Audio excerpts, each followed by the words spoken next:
ময়মনসিংহের ধোবাউড়া উপজেলায় কর্মসংস্থান ব্যাংকের ২৯০তম শাখার আনুষ্ঠানিক উদ্বোধন করা হয়েছে। শনিবার আয়োজিত অনুষ্ঠানে প্রধান অতিথি হিসেবে উপস্থিত থেকে শাখাটির উদ্বোধন করেন প্রধানমন্ত্রীর বিশেষ সহকারী বিজন কান্তি সরকার।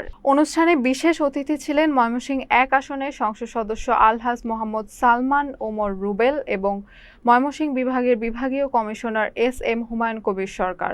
কর্মসংস্থান ব্যাংকের ব্যবস্থাপনা পরিচালক অরুণ কুমার চৌধুরী স্বাগত বক্তব্য প্রদান করেন এবং সভাপতিত্ব করেন ব্যাংকের চেয়ারম্যান ডক্টর এ.এফ.এম. মতিউর রহমান। বক্তারা বলেন, কর্মসংস্থান ব্যাংক প্রান্তিক জনগোষ্ঠীর অর্থনৈতিক উন্নয়ন, কর্মসংস্থান সৃষ্টি এবং ক্ষুদ্র উদ্যোক্তাদের আর্থিক সহায়তায় গুরুত্বপূর্ণ ভূমিকা রাখছে। অনুষ্ঠান শেষে ক্ষুদ্র নৃগোষ্ঠীর সদস্যদের মাঝে সেলাই মেশিন বিতরণ, শিক্ষার্থীদের আর্থিক সহায়তা প্রদান এবং বৃক্ষরোপণ কর্মসূচি পালন করা হয়। নতুন শাখা চালুর ফলে ধোবাউড়াবাসীর জন্য ব্যাংকিং সেবা আরও সহজলভ্য হবে বলে আশা প্রকাশ করা হয়।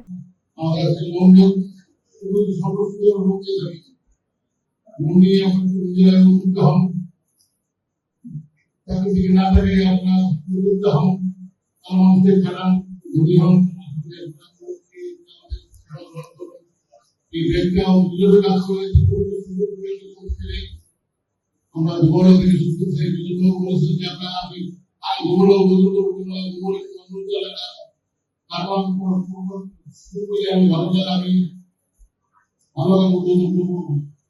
তার মধ্যে আমরা এখানে আসছি ধন্যবাদ।